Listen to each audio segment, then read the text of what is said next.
And for a weatherproof gun. Chris Roberts, ITN. Well, I'm joined again by Nicholas Owen, talking of the loss of people, the loss also to the incredible amount of charity work that she did. Because we've talked about the landmines and seen about that, but in fact there was so much more.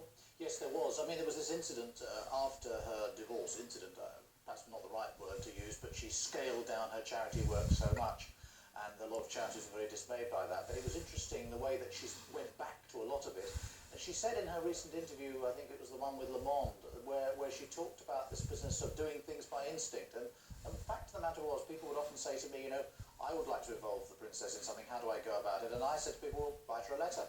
Oh, no, surely not. Because she read all her own mail and would make her own decisions. So a lot of charities that thought she'd gone away, back they come. Back she's come to them. And that has been absolutely marvellous. But a lot of other charities are going to have, find life pretty difficult. If the worldwide ban on landmines comes, that will be an amazing tribute and memorial to her across the whole world. But other charities, I'm afraid, are going to find more difficult to replace her services. Well, for all the fact that she threw herself into the charity work, we read in one of the papers today that she was in fact thinking of retiring completely from public life in November. What do you think of that? Well, it is an interesting idea. The reporter concerned on that story has had a record of being quite close to the princess. She did tell him quite a lot of interesting things, and he says the fact was that she really was in love with Dodi Fayed, who was in that car and died with her. And but the stress was that yes, she might be winding down the charity work, but she would complete all her existing obligations. There'd be no sudden end.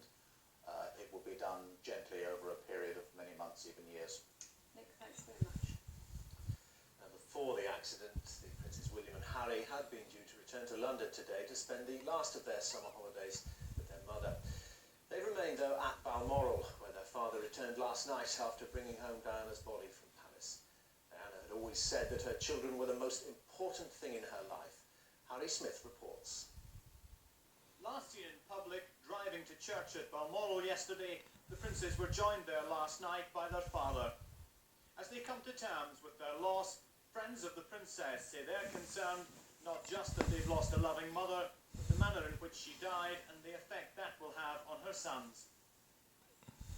Prince William in particular has in recent years grown increasingly to dislike the constant media attention which goes with being the heir to the throne.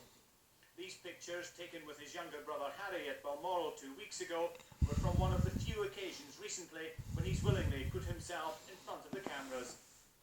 Diana spoke of her determination to bring up her sons in her own way when she announced that she was bowing out of public life. My first priority will continue to be our children, William and Harry, who deserve as much love and care and attention as I am able to give, as well as an appreciation of the tradition into which they were born. But the princess also broke with tradition. She took her sons to amusement parks and burger bars in order to keep them in touch with the world outside the monarchy. Now the two teenage princes must face one of the most difficult stages of growing up without their loving mother. Harry Smith, ITN. Live now to David Rose in Balmoral, where of course the young princes are with their father and the rest of the royal family. David, are there any clues there as to what the royal family are going to do next? No, but it's looking more and more as if the Queen and Prince Charles have decided that this remote Scottish estate is the best place, if there can be a good place, for the two young princes to spend the long days this week before their mother's funeral. Balmoral is, after all, by far the most private of all the royal estates. It's very difficult for the royal family to be spied on or filmed here unless they choose to be seen, as they did yesterday when they went half a mile up the road there to Craffy Church. There is lots of space here too for the two boys to be alone or together, perhaps walking in the hills or along the banks of the River Dee, or to be with their grandmother or their father.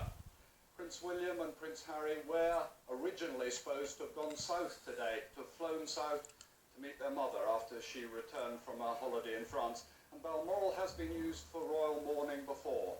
Queen Victoria spent many years here after the death of her beloved Albert. David, thank you very much. In contrast to the huge public occasion planned for the princess's funeral on Saturday, Her companion, Dodi Fayed, who died with her in the crash, was buried quietly last night following prayers at a mosque in London. A spokesman for his father, the Harrods owner Mohammed Al Fayed, said he and his wife were devastated at their loss. This morning, Harrods opened with the Union flag flying at half-mast and a mountain of flowers at the front door. Andrew Simmons has more details. Only hours after the tragedy, in line with his family's wishes, Dodi Al Fayed was to be laid to rest in Britain. The funeral cortege left the London Central Mosque last night in Regent's Park on the way to a cemetery in Woking for a strictly private burial. With his son on his final journey was Mohammed Al Fayed. His spokesman said, "Mr. Al Fayed's heart is in Britain. It was only fitting his eldest son should be buried here." Harrods, the pride of the Al Fayed empire, was blacked out last night, its world-famous array of illumination switched off. A single floodlight was beneath the Union flag at half-mast. Through the night, people were still paying their respects, and this morning a section of pavement had become another shrine in the wake of this tragedy. Harrods reopened at 10 this morning. The staff, wearing black, had been told it was Mr. Al Fayed's express wish that life and business had to go on. The main entrance, blocked by flowers, remains shut. Many of the tributes are in sealed envelopes addressed to the Al Fayed family to be read in private.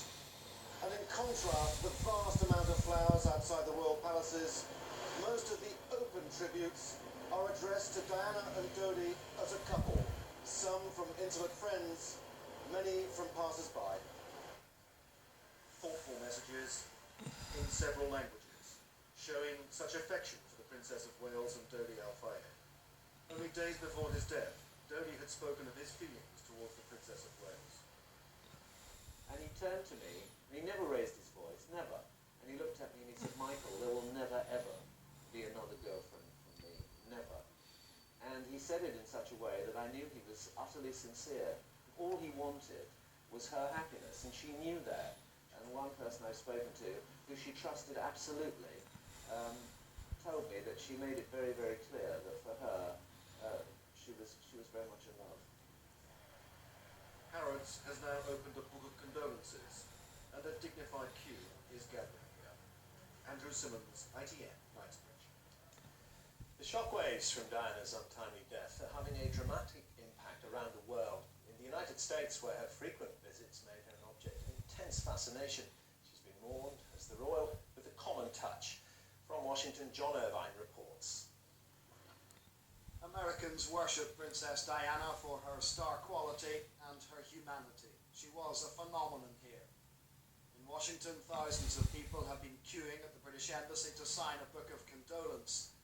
So many tributes have been left on the front steps, there is now a floral shrine dedicated to the lady Americans admired because she combined royal stature with a common touch.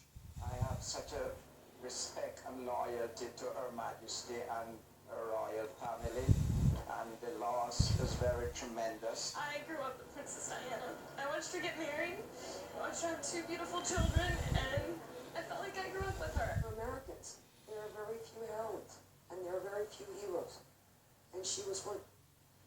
At Red Cross offices here, the flags are at half-mast. It was as a Red Cross envoy that the Princess came to the United States in June to campaign for a worldwide ban on landmines. It was she who helped persuade the President to reconsider America's position on the landmine issue. Tonight, 60 Minutes devotes